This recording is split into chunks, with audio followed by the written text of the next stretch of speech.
Hey guys, Super Godzilla Final Wars here, and I am back with another video. Now, I want to talk about something real quick. And that something is evolving both the Monsterverse and of course, Rwby. You see, not too long ago, several months ago actually, Rooster Teeth made a crossover between Rwby and the Justice League. The thing was, though, this crossover was kind of a thing,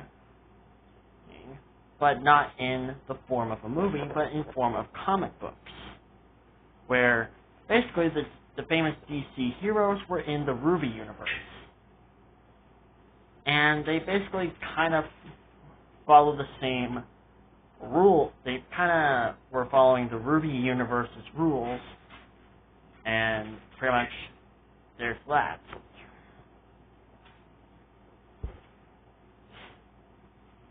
But when the movies came out, hold on, sorry about that, my cat was just playing around with her toy that I kind of let her play with. Anyways, as I was saying, but when the movies came out, there was a massive problem. And that was the characters. And I'm not just preferring the DC characters, I'm also preferring the Rwby characters. And I hate saying that. Because sometimes the Rwby characters rather go through interesting character arcs or very bad character arcs. Jean and Yang.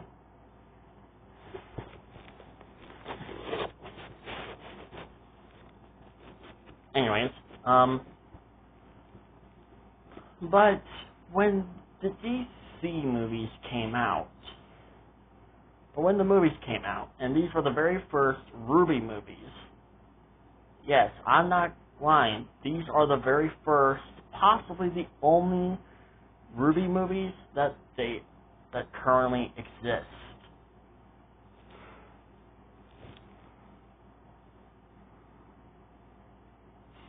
And the thing is, like, if you're doing like a full-on series, where the two universes are rather connected, or something like that. Like, take my fan series, for example. Well, I kind of make it for where the Godzilla was, or the Kaiju, were connected to the universes like rather Attack on Titan, Rwby, or even How to Train a Dragon and Frozen, or something like that. Or even Tangled. I made it for where they were actually connected to one universe. Not just connected to different universes, but they were coexisting in one universe. Basically, like, what if the Kaiju existed in the How to Train a Dragon universe, or the Frozen universe, or the frickin'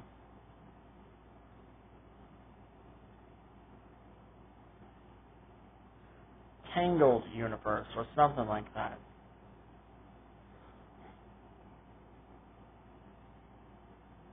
But the thing is, when it came to the Rwby and Justice League movies, things are very, very different. And what I mean by very different, I mean like dramatically different.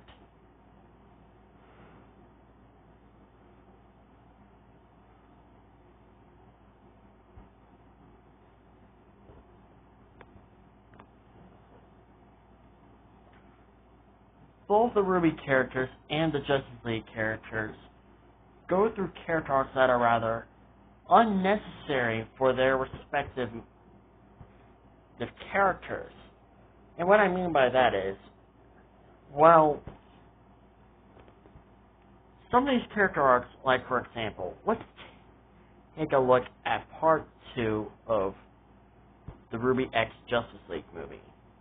And it supposedly takes place after the events of Rwby Volume 9, where we get Ruby's depression and her somewhat ascending and finding herself. She just goes through this weird sort of phase, this weird sort of character arc, where Superman kind of has to talk to Rwby in order to fully understand what is going on with her. And to me, it just felt so unnecessary. Like, I get it. He went through something very similar like that, and blah, blah, blah, blah, blah. But the thing is, the movie's treated like it's canon. Like it's canon. Can't speak. Like it's canon to the Rwby universe. And that's not how you're supposed to do a crossover. Right. The thing is, they don't think. They don't plan ahead when they're making these crossovers. Now, I know what you guys will wonder. What does the Monsterverse have to do with this? Well, oh my dear friends and viewers, this is where a famous comic book series that was recently released, and this comic book series happens to be a crossover. And a pretty damn good crossover, I do say so myself. That is Godzilla versus Kong versus Justice League, or Justice League versus Godzilla versus Kong, or whatever. Now, I don't know if there's going to be a movie of it, but considering how Rwby, the X-Justice League, was a comic book. Now, I don't know if they're planning on doing a movie, but the thing was, when I was kind of looking through the pages, just in kind of listening to people describing the story, it actually felt like an interesting crossover, and surprisingly, better than the Rwby X Justice League crossover. Now, I know what you guys are going to be wondering, how is this better than the Rwby Justice League? And that is, well, the characters don't go through unnecessary character arcs. They don't really go through this. It's just a crossover for fun. And that's how you're supposed to do a crossover. Don't treat it like it's canon to rather the Monsterverse or the DC universe. Just treat it as just something that's for fun.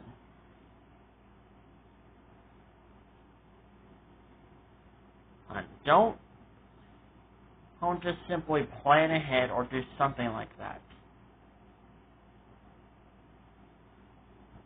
And just treat it like a fun little crossover where you can just do whatever you want. Let your imagination go wild. And that's what I like about the comic books.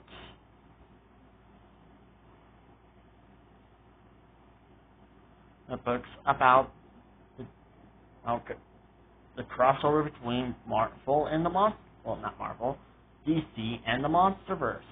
That's what I like about it, because it doesn't treat it like it's canon to the actual movies, but instead treats it as if just, well, a crossover, like how you should do it. If you're going to do character arcs and character development, then you have to think. You got to plan ahead. And you have to make it for where the kaiju exists in the DC universe, or the DC universe existing, or the DC characters existing in the Monsterverse. The same rule goes for the Monsterverse. If you're going to have the monsters in the DC universe, you got to make it where they're actually connected, or at the very least feel like they somewhat belong in the DC universe, which they don't. And that is what the Rwby X Justice League failed to do. Not only that, but the part 2 taking place literally right after the events of Volume 9. Not only that, but with the Part 1 taking place somewhere in the events of Volume 7. Then, or 8. I don't know. One of those two. And that is just something that is just really stupid. That, and there was a weird love triangle between Ren, Nora, and of course Cyborg, which was just so unnecessary. I was like, what the hell am I watching? That, and the DC characters act like they can handle any kind of monster. And even the Rwby characters are like, dude, Grimm are not just monsters. They're soulless creatures with only one goal. And honestly, I'm on their side.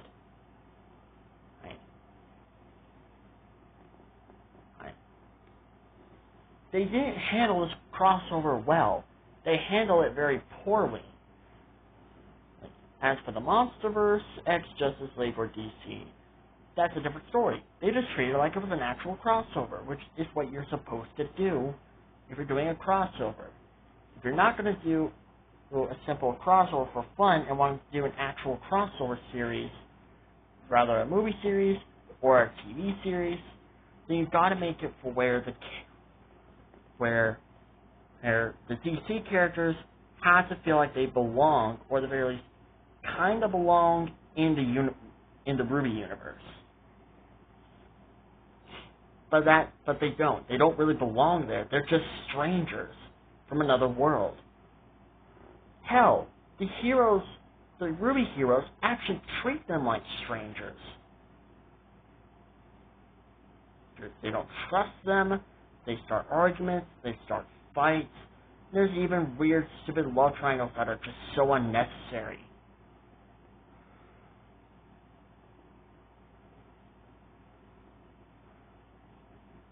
And of course, the character arcs and character development. They're just lazy, pathetic, and overall unnecessary. Where fans, like all of us, for example, we actually think, we actually plan ahead, and we actually treat it for where these characters have to feel like they belong in this universe, even though they really don't. And plus, it's a crossover that we're doing for fun. I saw a lot of fanfics on Google, and they're really interesting in how these characters feel like they don't belong in the Rwby universe, like certain universes, but they kind of do feel like they actually kind of belong there. Kind of. Not 100%, but you get what I mean.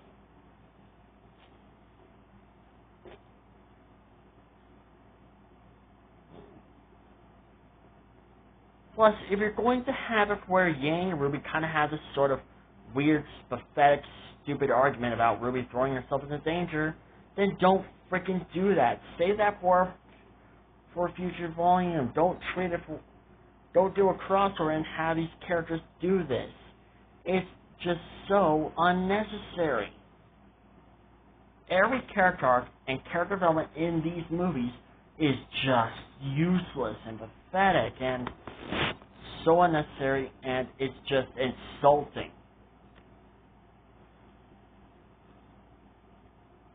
That, and with these movies taking place rather after the events of a previous volume or during the events of a current volume.